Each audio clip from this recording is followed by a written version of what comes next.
धाराशिव जिल्ह्यातील वाशी तालुक्यामधील ग्रामपंचायत कार्यालय सटवाईवाडी या ठिकाणी आपण आलेलो आहोत.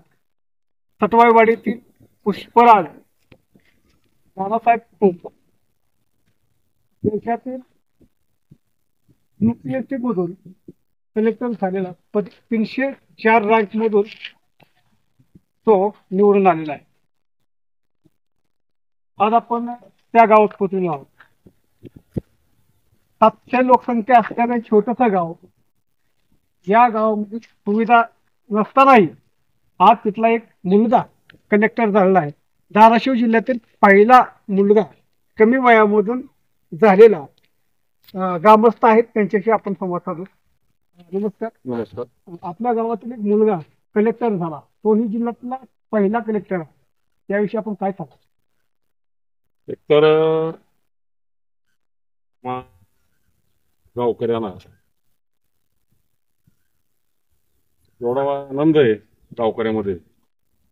आमचं सटवाडी गाव एक असं आहे की भौगोलिक दृष्ट्या मागासलेलं गाव आहे. तिथं दळणवळणाचं कुठलंही साधन नाही, यायला जायला रस्ता नीट.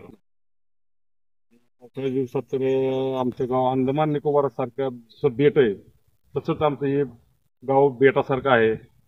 विशेषतः आमच्या गावातूनच ह्या तेरणा नदीचा उगम झालेला आहे.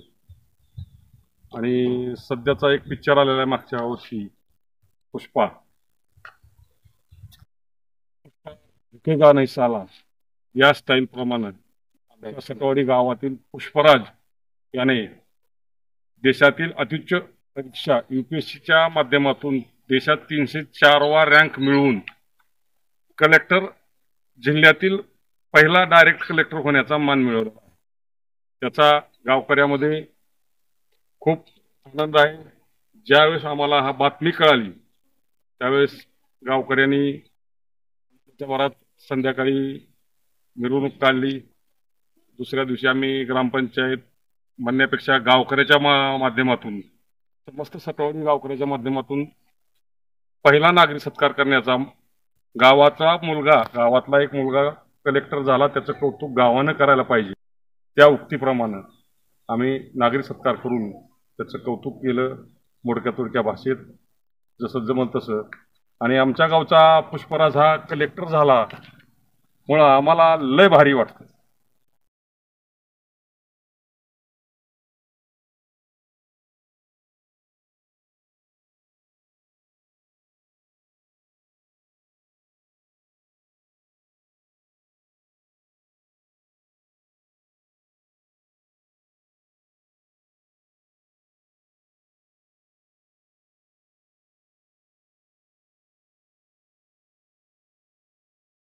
तुमचा मुलगा कलेक्टर झाला, काय वाटतं तुम्हाला? काय तुमच्या भावना? आनंद वाटतो, कष्टाचं फळ मिळाले चांगले वाटते. तुम्हाला वाटत होतं का तुमचा मुलगा म्हणजे असा उच्च पदाला जावं, कष्टाचं फळ मिळावं? त्याला खूप त्रास होत होता जाण्या येण्याला, ह्याला आनंद वाटतो तेव्हा. तुम्ही काय प्रत्येक वेळेस मार्गदर्शन केलं का तुम्ही शिक्षण चालू असताना मुलांचं? हां. तुमचं शिक्षण किती झालंय? काहीच नाही. तरी तुम्ही म्हणजे मुलगा शिकवा असं तुम्हाला वाटलं? आनंद वाटायचं, मला वाटायचं माझं नाही ते, पण माझ्या कष्टाचं फळ माझ्या लेकराला मिळालं की बस, ह्याच्यातच अभिमान होता मला. धाराशिव जिल्ह्यातील पहिला कलेक्टर म्हणून आपला मुलगा आज रुजू होत आहे. काय नेमकं आपण वडील म्हणून काय नेमकं काय वाटतं आपल्याला? वडील म्हणून मला असं वाटतं की त्यानं आजपर्यंत शाळेतले बी रेकॉर्ड असंच. आमच्या गावची जिल्हा परिषद होती, त्या जिल्हा परिषदमध्ये पहिला शिष्यवृत्तीधारक, 3-4 पिढ्यातला पहिला शिष्यवृत्तीधारक झाला 4थीला. तसा हा धाराशिवचा त्याने एक रेकॉर्ड केलं आहे असं मला वाटतं. आपण वडील म्हणून कसा सपोर्ट केला? वडील म्हणून लहानपणापासून मी त्याला स्वप्न फक्त एकच दाखवलं की आपल्याला कलेक्टर व्हायचं आहे आणि तुला कलेक्टर बनायचं आहे, एवढंच. ती शाळेत पहिल्या दिवशी गेला त्या दिवशीपासून त्याला तीच स्वप्न, पण त्याला कलेक्टर म्हणजे काय माहीत नव्हतं. पण वडील कलेक्टर म्हणतात म्हणून त्यानं ते कलेक्टरचं स्वप्न बघितलं आणि ते साकार केलं. तुम्हाला काय अडचणी आल्या? अडचणी तर खेडेगाव असल्यामुळं शिक्षणात ही अडचणी येतात. त्याला मित्रमंडळी नव्हती. आमच्या गावात जिल्हा परिषद शाळा लहान असल्यामुळं एकटाच तो मुलगा होता आणि 3 मुली होत्या त्याच्या वर्गात. तर तो शाळा सुटला की नीट मी जिथं शेतात काम करीत असत तिथं यायचा तो. आणि माझ्यासोबत शेतात मी गाय चालत असो किंवा काही काम करीत असो तो करू लागायचा. आणि तो काम करताना शाळेत काय शिकवलं मी त्याला विचारायचं. तर त्यानं ते शाळेत जेवढं शिकवलं आहे तेवढं रिव्हिजन सांगायचं. आणि हवेमध्ये मी त्याला असं 10, 15, 25 काढलं किंवा एखादा शब्द काढला तर तो हवेत वळखायचा. इतकं त्याची नजर त्या बोटावर ठेवत होता तो. त्याच्यामुळं मला गॅरंटी होती की माझा मुलगा एक ना एक दिवस माझं स्वप्न पूर्ण करणार. खेडेगाव असतानाही आपला मुलगा कलेक्टर झाला. खरं तर खेडेगाव म्हणलं तर खूप अडचणी असतात. आपल्याला पण अडचणी अनेक आल्या असतील. त्याच्यावर आपण मात कशी केली किंवा आपल्याला मदत कोणाची मिळाली? खेडेगावावर त्याला शाळेत जायचा रस्ता नव्हता. चिखल असायचा. पाऊस पडला की पूर यायचा. तो तिकडे पलीकडे अडकायचा, आम्ही अलीकडे अडकायचो. पूल पाणी ओसरलं तर तिथं थांबायचो. शैक्षणिकरित्या त्याला कुठं अडचण होतं. फायनान्स 1-2 वेळेस मी ती फायनान्स भेटतो ते फायनान्स उचलला होता. आठवड्याला पैसे भरायचा त्याच्या क्लासेससाठी पैसे भरण्यासाठी. कारण शेतीतलं थोडं उत्पादन हे होतं. आता वरवर सुधारित शेती निघण्यामुळे उत्पादनात थोडा फरक पडलेला आहे. अडचणी खूप आल्या. आमचे 2 भाऊ आहेत ते जास्त बाहेरलं मार्गदर्शन बघत होते. मी शेतात राहिल्यामुळे. आपला पुतणा कलेक्टर झाला. खरं तर आनंद आहे आपल्या कुटुंबामध्ये. काय वाटतं आपल्याला नेमकं पण? सर, ज्यावेळेस त्याचा मला फोन आला पहिल्या वेळेस की दादा मी कलेक्टर झालो, त्यावेळेस मी अर्धा तास माझ्या डोळ्यातून आनंदाचे आशीर्वाद होते. कारण एका ग्रामीण भागामधून एवढी मोठी अचिव्हमेंट म्हणजे जवळजवळ अशक्य असल्यासारखे असते. कारण शैक्षणिक वातावरण आहे आणि शेतकरी असल्यामुळे जो आर्थिक जी गोष्ट आहे सगळ्यात महत्त्वाची गंभीर, ती शेतकऱ्याकडे कधी उपलब्ध आहे कधी नाही असा विषय असतो. त्याच्यानंतर इथं आमच्या प्राथमिक 4थीपर्यंत शिक्षण आहे आमच्या गावामध्ये. तेरखेड्याला जे पुढचं 5वीपर्यंत शिक्षण आहे त्याच्यासाठी रस्ता नको, 4-5 किलोमीटर अंतर येते. नंतर आधीमध्ये पाऊस पडला तर चालत जायचं, चालत यायचं. पाऊस पडला तर नदीला पाणी यायचं. अशा ह्याच्यामध्ये आम्ही काळजी आमची. आता शाळा 4 वाजता सुटले, 5 वाजल्या तरी आणखी मुलगा आलेला नाही आमचा. काळजी वाटायची आम्हाला. तर नदीला पूर आलेला असायचा. म्हणजे तिथून आम्ही सायकलीवर जायचं. म्हणजे वाईट, परंतु आज सगळ्या गोष्टीचं चीज झाल्यासारखं आम्हा सर्वांना वाटतंय आणि खूप आनंद आहे.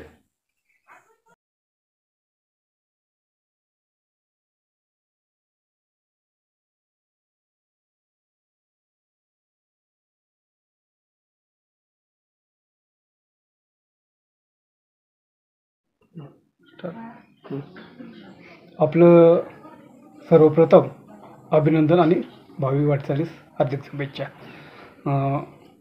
आपलं प्राथमिक शिक्षण कुठे झालं आणि आपलं नाव काय पूर्ण? माझं पूर्ण नाव पुष्पराज नानासाहेब खोत, राहणार सटवेवाडी, तालुका वाशी, जिल्हा धाराशिव.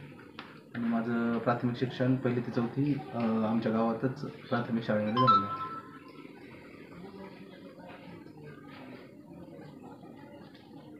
प्राथमिक शिक्षण आपण सटवाईत केलं, सटवाईवाडीत. आणि पुढलं शिक्षण कुठे घेतलं? 1ली ते 4थी सटवेवाडीमध्येच गावामध्ये जिल्हा परिषद प्राथमिक शाळा. नंतर 5वी ते 6वीपर्यंत 5वी 6वी 2 वर्ष गणेश विद्यालय तेरखेडा. नंतर 7वी 8वी हे 2 वर्ष छत्रपती हायस्कूल धाराशिवमध्ये केलं. आणि 9वी 10वी वापस पुन्हा गणेश विद्यालय तेरखेडामध्ये. 11वी 12वी राजर्षी शाहू कॉलेज लातूरला. आणि 12वी नंतर BSc agriculture, college of agriculture Shivajinagar Pune तिथं केलं. आणि स्पर्धा परीक्षेची तयारी कुठे केली तुम्ही? स्पर्धा परीक्षा तसं तर पहिल्यापासूनच स्कॉलरशिप, NTS MTS त्याची तयारी करत होतो घरी बसूनच. जिल्हा परिषद शाळेमध्येच स्कॉलरशिपची तयारी केली होती लहानपणापासूनच. आणि या एक्झामचं म्हटलं तर पर्टिक्युलरली डिग्रीपासून म्हणजे सेकंड इयरपासून मी सुरू केलं. म्हणजे बुक्स वगैरे घेतले, जे काय आहे फाउंडेशन त्याचं जे लागते NCERTपासून सुरुवात केली. आणि एक 3rd इयरपासून मी एक कोचिंग जॉईन केली. विकेंडला कोचिंग असायचं फक्त. वीकमध्ये पूर्ण कॉलेज असायचं आणि विकेंडला कोचिंग असायचं. आणि नंतर मग कॉलेज संपल्यानंतर एक 2019मध्ये माझी डिग्री कंप्लीट झाली. आणि 2019 नंतर मग मी रेग्युलर क्लासेस केले थोडे दिवस. पण नंतर काय कारणास्तव मी क्लासेस बंद केले. आणि नंतर लॉकडाऊन पडला आणि मग क्लासेस नंतर केलेच नाही. किती तास अभ्यास करत होता? ते डिपेंड करते म्हणजे मी वर्किंग होतो ना पहिलं, जेव्हा जॉबला होतो तेव्हा दिवसातून 3-4 तास करायचो. म्हणजे जॉब करत करत तुम्ही अभ्यास केला? हां, जॉब करत करत काही काळ गेला आणि एक्झामच्या 1-2 महिने अगोदर मी दिल्ली किंवा पुणे जात होतो. मग तिथं गेल्यानंतर मात्र मी 13-14 तास केला दिवसात. घरची परिस्थिती कशी आहे? आईवडील काय करतात? शेतीच करतात आईवडील दोघं पण. परिस्थिती ठीक आहे, काय असते थोडंफार प्रॉब्लेम, पण ठीक आहे, करता मॅनेज. वडील करून घेतात सगळं ॲडजस्ट. लॉकडाऊन नंतर काय कसं केलं तुम्ही? काय कोणतं जॉब काय केला आणि काय नंतर इकडे कसं वळणार? लॉकडाऊन 2020 मार्चमध्ये झालं लॉकडाऊन आणि तेव्हा मी पुण्यातच होतो. UPSCचं प्रिपरेशन करतो आणि तो माझा अटेम्प्ट होता 20चा. पण मग मी गावाकडे आलो मार्च 20मध्ये आणि घरी आल्यानंतर मात्र माझा अभ्यास नाही झाला मग, आणि मग मार्च 20चा अटेम्प्ट माझा मिस झाला. आणि त्याच्या अगोदरच मी 2-3 एक्झाम्स दिल्या होत्या, IBPS PO, FCI मॅनेजर. तर त्या दोन्ही एक्झाममध्ये माझं सिलेक्शन झालं. पण मी FCI मॅनेजरच्या ऐवजी IBPS POच जॉईन केलं बँक ऑफ इंडियामध्ये. ॲज अ प्रोबेशनरी ऑफिसर मी 3 वर्ष 8 महिने काम केलं. सायमल्टेनियसली मग माझा अभ्यास पण चालू होता आणि MPSCचं पण मी दिले होते एक्झाम. तर MPSC थ्रू मग ॲग्रिकल्चर ऑफिसर, तालुका ॲग्रिकल्चर ऑफिसर म्हणून माझं सिलेक्शन झालं आणि ऑक्टोबर 2024ला मी तिकडं जॉईन केलं MPSCमध्ये आणि सध्या मी तालुका कृषी अधिकारी म्हणूनच कार्यरत आहे. साठी सर्वप्रथम मला 1ली ते 4थी या काळामध्ये पवार सरांनी मार्गदर्शन केलं आणि घरी नंतर मला कंटिन्युअस मार्गदर्शन होतंच. माझे अंकल बळीराम खोत असतील किंवा माझे वडील नानासाहेब खोत असतील, या दोघांनी कंटिन्युअस मला स्पर्धा परीक्षेमध्ये मार्गदर्शन केलं किंवा जे त्या बुक्स असतील त्याच्यामधले MCQs ते मला घरी स्वतः विचारायचे, जेणेकरून मी सोडवत जरी असेल तर रँडम त्यातले काही क्वेश्चन्स ते स्वतः मला विचारायचे. त्यानुसार माझी प्रॅक्टिस होत होती आणि मग नंतर ते झील माझ्यामध्ये निर्माण होऊन गेलं की कसं स्पर्धा परीक्षेला समोर जायचं आहे आणि MCQ कसे सॉल्व करायचे याची प्रॅक्टिसच होऊन गेली मला, म्हणजे त्यामुळं मला जास्त टफ नाही झालं पुढं. ते स्पर्धेमध्ये उतरतात परंतु टिकत नाही शेवटपर्यंत, त्यांच्यासाठी काय तुमचं मार्गदर्शन असतं? एक तर स्पर्धा परीक्षेला जेव्हा आपण जातो आहे, समजा MPSC असेल किंवा UPSC असेल किंवा बँकिंग असेल, तर मॉब खूप जास्त आहे आणि जसं यात्रेला जाताना हौसे 900 गवसे असतात, तसं इकडं पण तसंच आहे. म्हणजे 100% फोर्सने अभ्यास करणारे 10%च लोक असतात. बाकीचं मग ग्राफ कमी कमी होत जातो, तो फोर्स कमी कमी होत जातो आणि मग तुम्ही तुमचा पीअर ग्रुप कोणता निवडताय हे सगळ्यात जास्त महत्त्वाचं आहे. तुम्ही दिवसभर जरी लायब्ररीत अभ्यास करत असाल, तुम्ही जेव्हा रूमवर जाणार तेव्हाही तेच कम्युनिकेशन राहिलं, प्रत्येकानं वेगवेगळं काय वाचलं आहे किंवा काय नवीन केलं आहे किंवा मार्केटमध्ये काय आलं आहे नवीन किंवा कोणाचं गेस्ट लेक्चर आहे किंवा काय कुठली टेस्ट सिरीज करतो आहे किंवा कोणते टीचर चांगले, हे असे डिस्कशन होत राहतात रूमवर जर सगळेच जर अभ्यास करणार असतील तर. त्यामुळे जो पीअर ग्रुप आहे स्पर्धा परीक्षेमध्ये जर मागं पडायचं नसेल, कंटिन्युअसली इम्प्रूव्हमेंट करत राहायचे असेल तर पीअर ग्रुप स्ट्रॉंग पाहिजे. तो सगळा पीअर ग्रुप जर अभ्यासू असेल तर फायदा होईल. म्हणजे माझ्या केसमध्ये माझा पीअर ग्रुप खूप स्ट्रॉंग होता. म्हणजे माझे मित्र दिल्लीमध्ये असताना पण खूप म्हणजे पहिले त्यांचा चांगला अभ्यास झाला होता किंवा पुण्यामध्ये माझे सिनियर्स होते, त्यांचा पण चांगला अभ्यास होता. त्यामुळे गायडन्स वगैरे होत राहतो, गायडन्स भेटतो. आपले काही लॅकुना असतील तर गॅप फिल होतात तेवढे. खेडेगावच्या विद्यार्थ्यांनी स्पर्धा परीक्षेसाठी आता भरपूर ठिकाणी लायब्ररीज वगैरे सुरू झाले आहेत गावांमध्ये पण, आणि ऑनलाईन पण क्लासेस वगैरे आहेत. फिजिक्सवाला असेल किंवा सगळेच क्लासेस UPSCचे MPSCचे मेजॉरिटी क्लासेस आता लॉकडाऊन नंतर ऑनलाईन झाले आणि त्यामुळं गावामध्ये राहूनही करता येऊ शकतं म्हणतो मी. पण ते थोडंसं प्रॉब्लेमॅटिक आहे, कारण म्हणजे घरी काम असणार किंवा फुल कॉन्सन्ट्रेशनने करता येणार नाही. जेव्हा आपण अभ्यास करणार असू तेव्हा घरी काही घडलं किंवा आपल्या लाईफमध्ये काय घडलं किंवा मित्रांसोबत काही गावामध्ये काय असेल तर थोडंसं डिस्टर्बन्स होत असतो तो माइंडला. त्यामुळं मला वाटतं की जेव्हा तुम्ही अभ्यास करताय तेव्हा तुमच्या माइंडमध्ये बाकी गोष्टी काहीच नसल्या पाहिजेत. सगळ्या गोष्टी आजपर्यंत मॅनेज केलेल्या आहेत घरच्यांनी, ते करूच शकतात मॅनेज. त्यामुळं आपण थोडे दिवस त्यापासून दूर राहूनच सेपरेट राहून जर फुल फोकसनी केलं तर बेटर राहील असं मला वाटतं. माझी डिग्री कंप्लीट झाली जूनमध्ये. त्याच्यानंतर मी क्लासेस कंटिन्यू रेग्युलर क्लासेस सुरू केले. पण थोडं फायनान्शियल याच्यामुळं कन्स्टंट्समुळं मी दिवाळीनंतर क्लासेस बंद झाले माझे आणि मग मी सेल्फ स्टडीज करत होतो. आणि मार्च 2020मध्ये लॉकडाऊन पडल्यानंतर मग मी घरी आलो आणि घरी आल्यानंतर घरी आता शेती म्हणजे ॲग्रिकल्चर बॅकग्राऊंड आहे माझं आणि मला स्वतःलाही शेतीमध्ये इंटरेस्ट आहे. त्यामुळेच मी पण BSc ॲग्रीकडे गेलो होतो किंवा शेतीमध्ये खूप जास्त इंटरेस्ट आहे लहानपणीपासून. तर मग मी शेतामध्ये म्हणजे गायी होत्या तेव्हा आमच्याकडं, तर मग मी त्याच्यामध्ये थोडंसं इन्वॉल्व झालो आणि शेतामध्येच काम करत होतो भरपूर वेळ. जास्त वेळ माझा त्यातच जात होता आणि मी अभ्यास घरी म्हणजे घरच्या वातावरणामुळे असेल किंवा मित्र कंपनी असेल त्यामुळे मी घरी अभ्यास नाही करू शकलो. त्या पिरियडमध्ये मी काहीच अभ्यास नाही केला लिटरली. आणि नंतर मग मी जेव्हा जॉईनिंग झाली माझी बँकेत ऑक्टोबर 2020मध्ये, तिथून पुढं पण 2021चा अटेम्प्टचा म्हणजे 2020चा अटेम्प्ट तर मी दिलाच नाही कारण मला कॉन्फिडन्स लेवल डाऊन झाला, मी अभ्यास नाही असं मला वाटलं.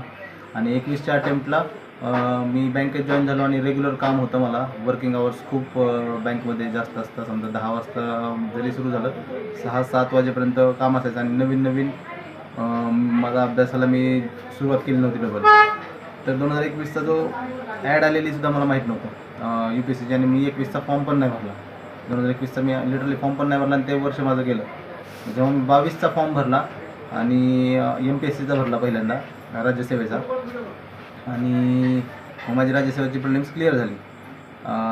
मग मला थोडंसं रिॲलिटी चेक आला की यार मी खूप ब्रेक झाला आणि माझं लक्ष नाही आहे असं तसं. मग 22चा फॉर्म भरला UPSCचा, प्रिलिम्स नाही झाली माझी, पण मी तेव्हापासून फुल फोर्सनी पुन्हा परत अभ्यास सुरुवात केला. वर्किंग आवर्स नंतर मग मी डेली 3-4 तास द्यायचे आणि एक्झामच्या प्रिलिम्सच्या अगोदर 1-2 महिने असतील सुट्ट्या घ्यायच्या किंवा मेन्सच्या अगोदर 3-4 महिने सुट्ट्या घ्यायच्या.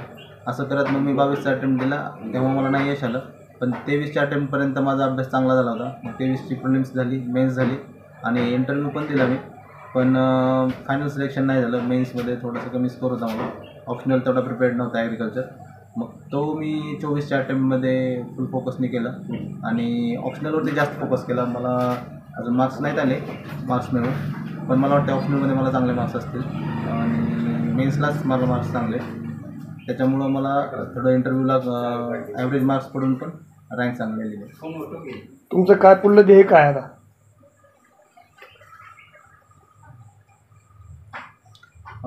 सर आता ॲज अ डिस्ट्रिक्ट कलेक्टर जेव्हा मी जॉईन होईल तेव्हा सगळ्यात काही माझ्यासमोर टार्गेट आहेत सर, टार्गेट एरियाज. पहिले तर सर रुरल एरिया, खेडे गावं किंवा जो रुरल एरिया आपला त्याचं डेव्हलपमेंट करायचं. आणि जे उस्मानाबाद जो माझा जिल्हा आहे थोडा बॅकवर्ड मानला जातो, अशा टाईपचे जे जिल्हे आहेत त्यांच्या ज्या स्ट्रेंथ्स आहेत, जसं की आमच्या जिल्ह्याची स्ट्रेंथ आहे शेळीपालन असेल, तर जे की आमची स्ट्रेंथ असून पण जे आता दिसत नाही आहे ते यूथमध्ये त्याच्याविषयी ट्रेनिंग देणं किंवा लोन इझिली अवेलेबल करून देणं, मार्केट अवेलेबल करून देणं, कोल्ड स्टोरेज स्ट्रक्चर असतील, प्रोसेसिंग युनिट्स असतील, अशा पद्धतीनं जेणेकरून एम्प्लॉयमेंट ऑपॉर्च्युनिटीज जास्त क्रिएट होतील यूथला. त्याच्यासाठी वेगवेगळ्या डिपार्टमेंट्सचे हेड्स असतील त्यांच्या रेग्युलर मीटिंग्स घेणं वेगवेगळ्या तालुक्यामध्ये, हे माझं प्लॅनिंग आहे. जेणेकरून तिथल्या यूथची अनएम्प्लॉयमेंट कमी करता येईल. त्यांचा जो जास्तीत जास्त वेळ मोबाईलमध्ये जातो दिवसातला तो कमी होऊन ते कामामध्ये त्यांचा वेळ घालवतील. त्यांना कशा पद्धतीनं काम मिळेल किंवा ते स्वतः एक एम्प्लॉई होण्याच्याऐवजी कसं एम्प्लॉयर बनतील, एंटरप्रेन्युअर्स कसे डेव्हलप होतील, ह्याच्यामध्ये माझं जास्त इंटरेस्ट आहे. आणि ॲग्रिकल्चर बॅकग्राऊंड असल्यामुळं ॲग्रिकल्चर ओरिएंटेड ज्या गोष्टी आहेत किंवा ॲग्रिकल्चर रिलेटेड किंवा agri based entrepreneurship, food processing sector असेल, तर याच्यामध्ये मला जास्त हे आहे, इंटरेस्ट आहे आणि याच्यामध्ये मी काम करण्यासाठी इच्छुक आहे. आमच्या शाळेत तो शिकला की हेच शाळा जिल्हा परिषद प्राथमिक शाळा सटवाईवाडी जिल्हा धाराशिव.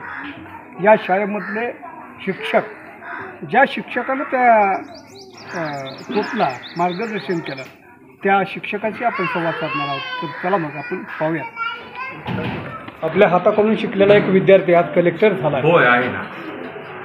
तर काय सांगाल सर आपण? तर तो इयत्ता पहिलीमध्ये 2003 साली त्याने प्रवेश घेतलेला होता. ठिकाणी सर्व विद्यार्थी शिक्षक आणि पालक यांची एक कडी तयार झाल्यामुळं विद्यार्थी तो घडलेला आहे. तसंच त्याचं पुढचं शिक्षण नंतर गणेश शाळेमध्ये गेलेला होता तो यंत्र. परंतु प्राथमिक शिक्षण आहे तो आमच्या शाळेमध्ये 4थीपर्यंतचं शिक्षण झालं.